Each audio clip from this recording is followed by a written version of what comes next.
What's up, everybody? Welcome to the Phil and Leroy Judgmental Podcast. No Philip this week. I'm going to break down the Eagles and Packers game in São Paulo Brazil. The Eagles won 34-29. Some quick stats. On the Packers side, we have Javon Love, 17 for 34, 260 yards, 2 touchdowns, 1 interception, and 1 sack. On a rushing, we have Jacob, 16 carries, 84 yards. And we have Reed, 1 carry for 33 yards with the 1 touchdown. On the receiving side, Jalen Reed also had 4 receptions, 138 yards, and 1 touchdown. Romeo Dubs, 4 receptions, 50 yards. And we have Christian Watson, 3 receptions, 13 yards, and a touchdown. On the Eagles side, passing, we have Jalen Hurts, 20 for 34, 278 yards, 2 touchdowns, 2 interceptions, and sacked twice.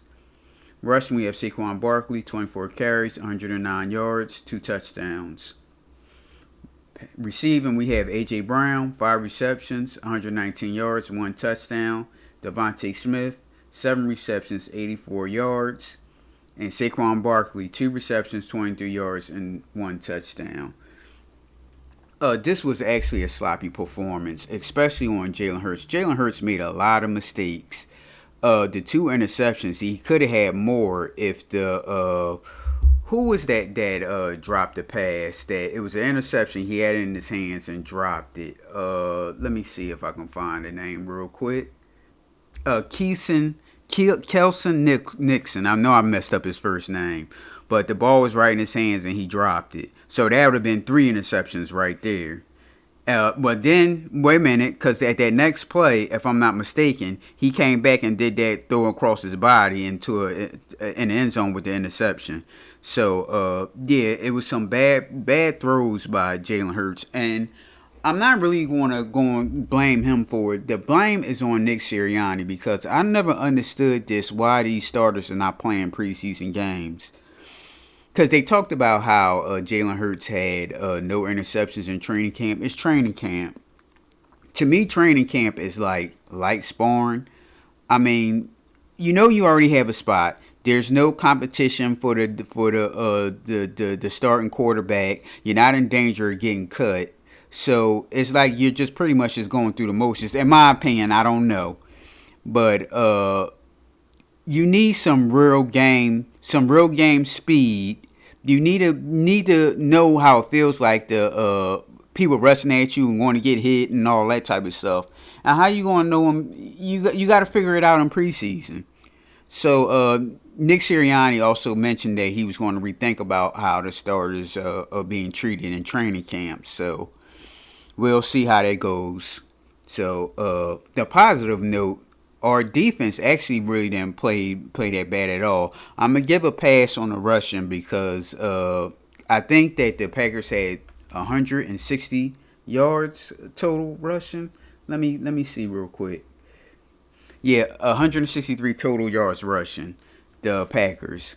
The Eagles also had 144 yards rushing. The field was bad, so I'm going to give a pass on the rushing yards they had. But shout out to our boy Zach Brown with 15 tackles and 2 sacks. And the Kobe Dean actually looked good.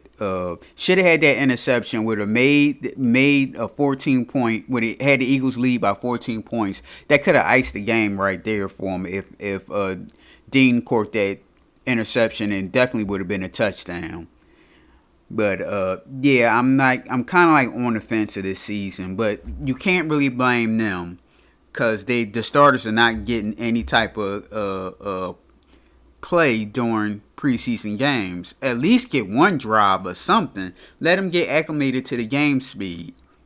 Also, I want to say about the Eagles going to Brazil. I think they went to the Brazil a little late. I'm sorry. I think they left on a Wednesday. So you left on a Wednesday, 9 hours. You have Thursday, and the game is on Friday. I think they should have left at Monday. on Labor Day. I think that's when they should have went to Brazil there. You have to get acclimated to the climate, to the they had to get acclimated to the field. They would have known if they would have got there earlier. They would have known how the field rough the field was, and you have to also get acclimated to the time zone. So they should have left earlier than that than Wednesday.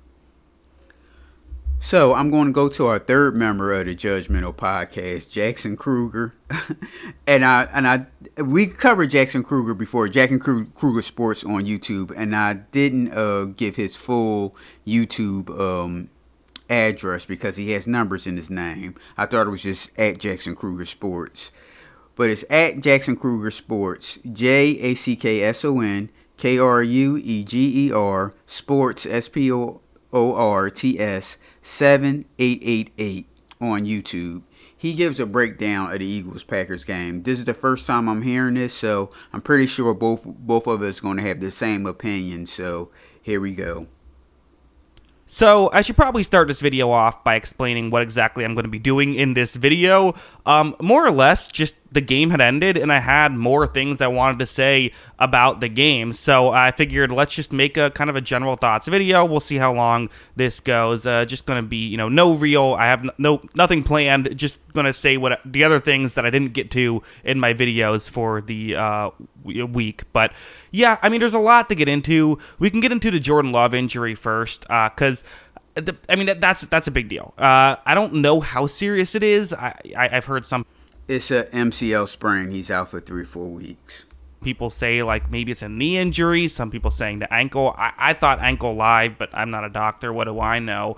Definitely concerning though. For one thing, just hope he's okay. But from a football perspective as well, because for the Packers, I mean, let's just be honest. This was not a good defensive showing. They were able to get the turnover, a turnover or 2 turnovers, but other than that, they were letting guys get wide open at times. The Eagles have very good receivers, certainly. It may have been the field. We don't know. Barkley's very good. All that stuff. But at the same time, that's not a great defensive performance. And if you're without Jordan Love, who, listen, I mean, we can sit here.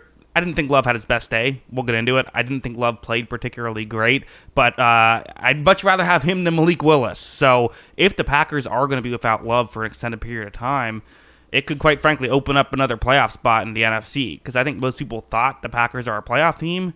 It feels less likely. Quite frankly, this was a disaster of a game for the Packers. Again, hopefully he's okay. Hopefully it'll work out.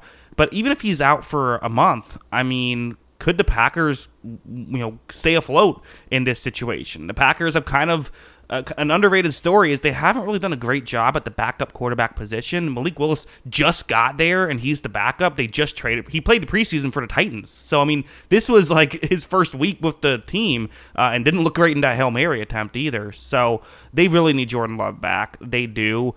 The positives for the Packers, the biggest one is Matt LaFleur, who's just awesome. Like, the scheming in this one, I thought the way he was scheming guys open. They do have a really good group of receivers, even if there isn't like a number one. A lot of good players, and that was great. Josh Jacobs, I actually thought played pretty well, despite some underwhelming numbers. And the fumble, fortunately for the Packers, they recovered that fumble. And quite frankly, the Packers got away with some stuff. I mean, both teams did, but it was a sloppy game. It just was. Both quarterbacks could have had several more interceptions. I didn't think any... I said that also. Well, on the Eagles side, not the Packers side. Either quarterback played particularly well, despite the high numbers, which I find interesting. But yeah, I want to start with the Packers just because of I don't know where they're at. I really don't. I think they could be in trouble. I really do. We'll see. But yeah. I can shift gears to the Eagles.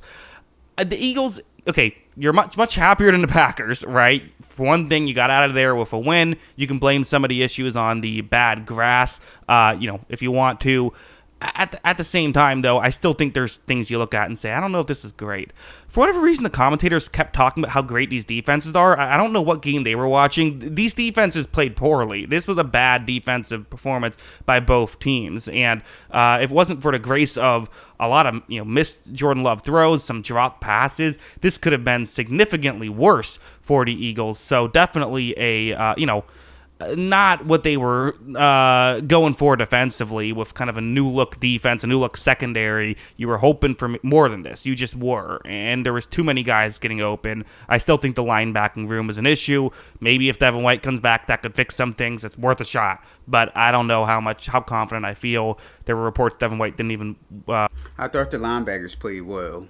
win the preseason battle. So I don't know. There were some nice plays by the Eagles defense, and they stepped up when they had to. They did enough, right? But will this be able to sustain? I think they could make the playoffs this way, but I don't know if they can go on a deep run this way. I guess they're going to need some more players to step up. That's just kind of how I viewed this defensive performance, and you got to give credit to, again, Matt LaFleur, the Packers receivers, all of that. The good news, if you're an Eagles fan, is how good this offense looked, even with Hurts not having his best day, turning the ball over multiple times, trying to turn the ball over a couple more times, still finding a way to put up a ton of points in this one. And that drive at the end, essentially killing almost all of the clock, being able to run things out. One of the things the Eagles have become known for these past couple of years. Really good stuff. They want to see the defense play better. You just do. But at least this should be, got the win here. There is some hope. I just think that there are concerns for both of these teams after this game. I don't think either team is feeling great after it, but obviously one team feeling a lot better than the other. I think you feel okay if you're an Eagles fan. I think you're just a little underwhelmed by the defensive performance. I would think, I don't know. Eagles fans always seem to be mad at their team, so we'll see. But definitely some things they have to work on, I would say. A couple other just interesting notes. For one thing, I think we got to talk about the field. I've touched on it a little bit. I saw some people blaming the injury on the field, which is just like, I don't know. I mean, again, I'm not a doctor, but for one thing, I hear people calling this a turf. It's not a turf. This is grass. It's like half natural grass and half artificial turf, if I'm not mistaken. And it wasn't great grass, but I don't think that had anything to do with the injury. I don't think it's fully grass. I think it's half and half. It's not like Jordan Love was falling as it happened because of the grass or anything. I mean, again, you saw the field in not great conditions, which is just, that's part of playing on grass. Everyone says they hate turf. There's a reason why teams have turf. It's because the product does tend to be a little better. I still think it'd be worth it to just have everyone play on, for personally, I think it'd be worth it to have everyone play on grass and just, I don't know. The slipping and sliding was kind of fun, to be honest. More like crazy juke outs that caused someone to fall down. All that fun stuff, I think. So I don't know. I didn't have a massive issue with it, but it definitely led for some sloppiness added to the already sloppy kind of play that both these teams had. I mean, if you played not much preseason, that's part of probably what happens. So, I mean, it was a sloppy game by both teams. And again, I think you expect if Jordan... I said the same thing about the preseason. Not playing in the preseason. Love comes back. Nick Sirianni also mentioned it also, like I said. Both of these quarterbacks to, play better, to not have these mistakes. Because I didn't think either one played great. And it's weird because, I think both certainly made good plays in this one. When you're watching this, you can certainly see why these are two very highly paid players, but at the same time, I think that neither one lived up to their contract in this one. So there was that. As a whole, I guess kind of general thoughts. How do I feel about both these teams moving forward? For the Eagles, I feel okay. I don't feel quite as good as I did entering the week, but you got the win, so I like that you got the win, I guess. So I'm kind of conflicted on how I feel about the Eagles. And like I said, kind of to put a bow on things, I think this is a tough loss for the Packers. I think the Packers are in a little bit of trouble. I don't know if they're going to win much with Malik Willis. I just don't. And if Malik Willis has to play a month and they lose all 4 games, you're screwed. You're 0-5. That's it. Game over. You're not making the playoffs. So, I mean, they've really got to hope Jordan Love is... I don't think that the Packers is going to go 0-5 with Malik Willis as their starting quarterback. I can't see that. Is okay, and if not, well, maybe you get a good player next year. I mean, that's what a brutal week 1 loss if you're a Packers fan, I think, and the defense stunk too on top of it. So, who knows? But as of right now, you're not feeling great if you're a Packers fan. At least that's what I think. What do you think? Let me know in the comments below. Always love hearing from ya. And of course, as always, thanks for watching. So, all right, that was Jackson Kruger from at Jackson Kruger Sports 7888 on YouTube. Next week is a test for the Eagles to see how they really are against the Atlanta Falcons. It's a Monday night game, their second home game, because the first home game was the Brazil game. The Eagles are favored by 4 points, and I don't see the Falcons beating them. I think we'll really see how the Eagles really look, especially defensively, because offensively they look good, but defensively, because they gave up all those rushing yards, we'll see how they look against the Falcons. I think that maybe they get everything tightened up, and I think they'll have a good game against the Falcons. So, we'll leave it at that. You can reach the Judgmentals on Facebook, Twitter, TikTok, and subscribe to our YouTube at pnljudgementals, Instagram at the two underscores judgmentals, and you can email us at pnljudgementals@gmail.com. So, all right, y'all, have a good one.